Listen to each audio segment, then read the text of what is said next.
You guys remember seeing my, well, intro, my first intro, and how it had that long list of cars, yet you've never actually seen one on the channel yet? Does this help? Behind me is my family's 2004 GMC Yukon Denali, and it is one of the quirkiest, feature-rich vehicles you can buy today.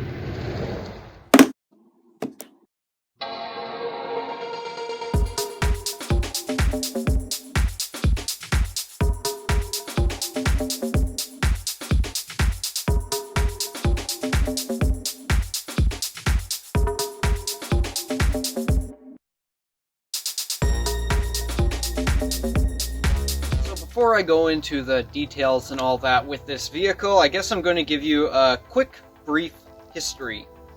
So the Yukon came out at some point in the 19-somethings, I don't remember which year, and it was a pretty good vehicle.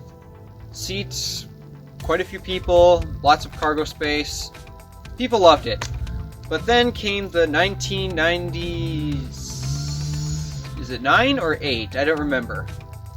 Somewhere close to 2000 came along this model year, which is what we got. This is a 2004 though, but it came with this design. But also during that, it came with an extra feature, or an extra package, the Denali. So what is Denali? Well, it originally appeared as C8 or something with the GMC Sierra, but never really did that great. It was pretty much a Sierra with a chrome grille and little fancy touches here and there. Wasn't that big of a deal. But this came out and wow, this has some extra quirks and features that does make the Denali stand out. And now, speaking of quirks and features, let's get on with it. So the first quirk I'm going to talk about is the Denali badging, and as you can see, well, yeah. GMC normally makes it pretty obvious when you have a Denali model, you have a Denali model, and they make it obvious on every single new vehicle today. The Sierra has Denali badging on the steering wheel, the sides of the doors, the back tailgates, the headrests, the door sills, anywhere. It doesn't matter. Where there would normally be a GMC badge, there's a Denali badge. There's only one place where you will continue to find the GMC logo, and it's always in the front grille. And as we all should know by now, the Denalis get their own special, unique grille, and that's exactly the case here. Since the C8 Sierra came out, well, it came with its own special chrome honeycomb grille, just like this. So that's what the Denalis have to show, hey, you got a Denali. And again, the GMC badge still remains prominent. That's the only place you normally find one. Except on this vehicle. I'll get into that more in a second. But what else did the Denali have that's special? Well, that would be these headlights. The regular Sierra and Yukon come with the regular headlights you see on the 2000s, in the 2000s era. Well, the Denali's got their own special version of their headlights. Yet when it comes to lighting, well, the Denali's got an extra light of its own, and I'm going to turn you to the mirrors. Now, the mirrors are pretty normal. They got turn signals, which I guess is on some cars, some it's 50-50. By now it's not that uncommon, but this thing has an extra light, which is very uncommon. There is a light under the mirror. That's the cornering light. Every single time you turn a corner at night, that light under here will light up so you can see what's to your left or to your right, because there's obviously a light on the other mirror too. But they don't just come on when you're turning. They also come on when you're in reverse. Theoretically, if you're parking, you want to see parking lines, right? But it's kind of hard when you don't have any lights to the sides to show you your parking lines. You do now. Now we're going to move on to the interior quirks and features, and the first quirk that I actually have to start with, and it's a quirk that really annoys me, is the movable seats, the power seats. Now, that's not uncommon. Practically every vehicle, except the very cheap ones, come with power seats, and just like any luxury vehicle, of course this comes with one. But that's not the quirk. The quirk is, let's say I'm driving along and I just happen to need to adjust my seating position. So I adjust it. I move it back just a little bit so that way I'm adjusted properly. I mess with the backrest, the lumbar, and then watch this. I put the key in, so the key's currently in, and watch what happens when I take it out. I move back. So annoying. For some reason, the easy exit function doesn't seem to work. Instead, it just pretty much you program a spot and then, well, it goes back to that spot. Very annoying. I do not like this quirk at all. But speaking of those quirks about the seats, well, let's just talk about them a little more. So obviously this comes with memory seating. That's not uncommon. But then again, this button here is what gives you the ease of exit. Except it doesn't work. Like it should. Obviously, like any luxury vehicle, well, duh, you're gonna have heated seats, right? And GM does their usual heated seat fashion of letting you select between the back and butt, which is very nice. But here's something that you don't see that often on luxury vehicles for some reason. Power adjustable pedals. They're really nice. And moving further into the interior to continue on with the rest of the quirks and features, we start with the built-in phone. Normally, when you purchase a vehicle, the only way you can get a built-in phone is if you buy a Bentley or a Rolls-Royce, but, well, not in this thing. This thing comes with a built-in phone.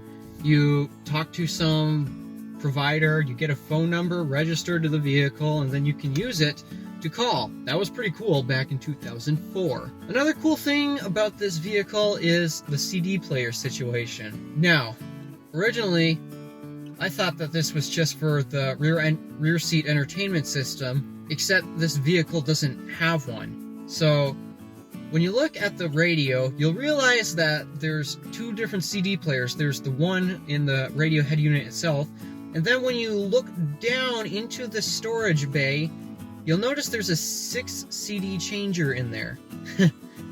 Does it work? Actually, yeah, it does. You just tap CD on the radio and then you start playing music from a CD. Nothing different there. And now I'm going to take you back to Denali touches. So, like I said, with the badging, well, there's only the badging on the sides of this vehicle. That's it. There's only a badge on the left driver's side door and the right passenger door. That's it. If you look anywhere else, there's not a badge on the back, there's not a badge on the front, there's not a badge in here even. Not on the steering wheel, not embroidered on the seats. It's just like you're driving a regular Yukon. There are different ways to tell that this is the Denali interior versus the regular Yukon interior. For starters, let's talk about the trim. So the Denali models get this nice wood trim around here where if you were to be in a regular Yukon model, you have this rubberized plastic in place of the wood. Pretty cheap look, right? On the lesser Yukon models, typically the sides of the door panels would be an Alcantara or cloth fabric. Not this. You get very nice plush leather. Whoa. Plush leather. Another touch to the Denali interior is the chrome door handles. When you want to open the door, well, just look for a shiny chrome door handle. The regular ones have just boring gray plastic. Another thing that's different about the Denali's interior is the center console storage situation, and this continues to this day. I don't know why GMC does it, but they decided to make different center consoles for their Denali versions. So on the regular one, you basically have exposed cup holders and a spot to put other junk, right? In the Denalis, well, those have lids to cover them up, because when you're rich, you don't want those extra space items just cluttering your mind. Just put it away and shut it, just like that. So if you just remove this, remove the cup holders, well, watch this. Ha! I don't need to see you, ugly cup holders. And just shove this in the back here. But what about up front? There's this ugly storage space with all sorts of coins and crap in it. You just put it away. You like having a minimalist interior? this is a good option. Another thing that the Denalis had exclusive was the climate control. Normally on the Yukon you would get dual zone automatic from this area, right? You get climate for up front, and then the kids can get their own special climate because, well, they like to complain about everything, right? It's too hot, it's too cold. Well, they get their own controls. You get tri-zone in this vehicle, and it's automatic. And what's nice is even the zone in the back, that's also all automatic. So that way, the husband's driving, he's comfortable at his temperature settings, the wife is sitting next to him, she's comfortable at her settings, and then the kids in the back, they can fight about what temperature they want. And one last thing that I do need to point out about this vehicle is that there's not a navigation system in here. There's one available, but evidently it was optional. This vehicle doesn't have that option, so no navigation system. Continuing on with the quirks and features, well, do the adults get to have all the fun? Do the parents get to have all the fun? Of course not. It's a luxury vehicle. You have to have some fun somewhere else. So, as we move to the second row, of course we get some more fun. The most fun I have back here is with the reclinable seats. Every vehicle has that. How is that exciting? Are your reclinable seats heated? This was a big deal at the time because these vehicles, this luxury vehicle here, has heated second row seats in 2004. That was not available on practically any other vehicle except a Mercedes. And speaking of Mercedes, those are usually great for legroom, right? Well, I'm a short person, so I am not the greatest for giving you exact details on how much space there are because, first of all, that seat is pretty dang close to my driving position, and I got long legs, but evidently they're not long enough to the point where I have to scoot the seat so far back. It's because I got a weird driving position. So in terms of space, it's probably not best Mercedes. If this seat was all the way back, I actually would have like a centimeter of legroom, and that's not the greatest. So it's not Mercedes level, but with it at my driving position, I think it's pretty good. But also some features that this vehicle doesn't fall short on is the radio. Yes, you thought that the radio up there was the only one? There's one back here. For the second row people, all you have to do is just bring your wired headphones, you plug it into the headphone jack, turn up the volume, and depending on if they have the radio on or not, you can choose the station. If they have the radio on, then you're pretty much listening to whatever station that's tuned to, just because evidently two different radios can't use the same antenna. Which, okay. But if that radio is shut off, you can listen to whatever station you want. AM, FM, XM, all there. But is that the only thing you can do with the radio? Well, you could just listen to audio, but what if you want to control your own climate? Well, you can do that.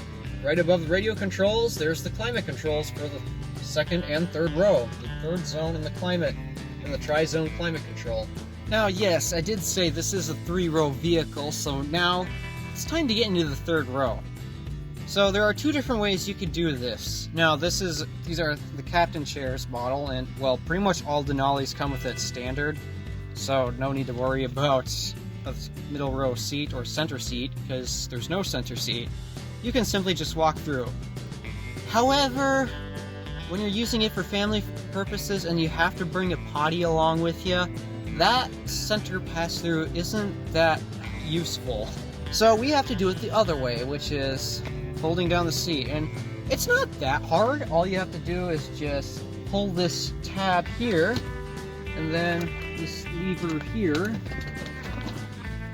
and then voila, it's down. The stepping height is a little high, but in terms of ingress and egress,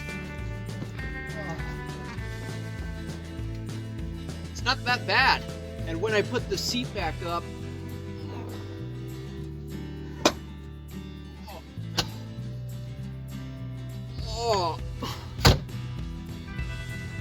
nice and comfy. So as you can see, it's actually not too terrible. Knee room is perfectly fine, but let me tell you, thigh support is horrible back here. I really wish this was the XL version. If you get the XL version, which is the long wheelbase of the Yukon, then all this stuff here, where your feet are, that moves back a little bit, which means you have better thigh support. Unfortunately, this isn't that. And here's the reason why this floor here is so high. The wheels, there's the wheel arc right here. That's where the fender is. It's right here, which means all the components for driving the tires, the differential, the drive shaft, that's all under this floor right here. So that is why this floor is so uncomfortably high. My head is literally touching the ceiling. Even if I have this headrest up, yep, touching the ceiling. And are there any other quirks and features here? Well, this bench sits 3. You consider that to be a quirk. On the driver's side of the vehicle, you actually get this secret little cubby here. I guess it's not really that secret, but you can store whatever junk you have in it. And then you got cup holders on the sides. There's not that much back here. Now, getting out of this may not exactly be as easy as getting in. Now, obviously you could go through the pass-through here, but, well, of course, we're blocked by a potty, so I have to go out the other way, and that's much more difficult. So you pretty much just have to reverse the process. There's no handle up here or anything you can grab. You have to reach over, pull this up, and then somehow reach for this handle, and you're out.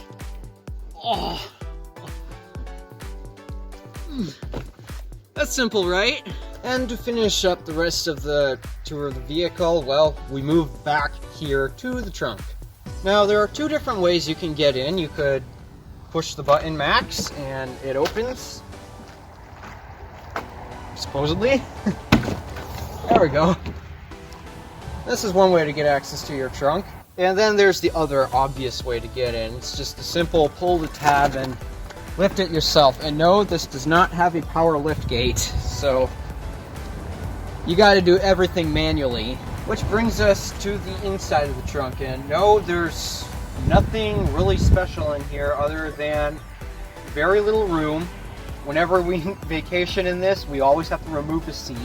That's not so hard. All you have to do is just pop this down and follow the number instructions. Pull tab 1, push forward, and voila! That typically gives us enough space. But what if that's not? All you have to do is just, well, follow step 2. Voila! You get more space. Sort of. I don't know how this gives you more space, actually. But what if you need even more space than that? That's the big pain.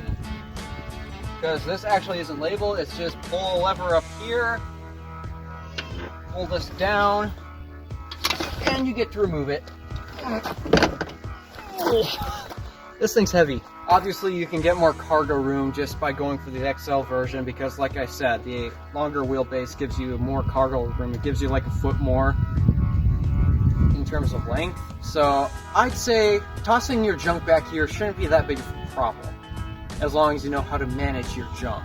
So that's a tour of the GMC Yukon Denali. Is this worth it? Yeah. Pick up a used one just like we did. It's definitely a luxury vehicle, and it's a bargain too. Random Alpha, signing out.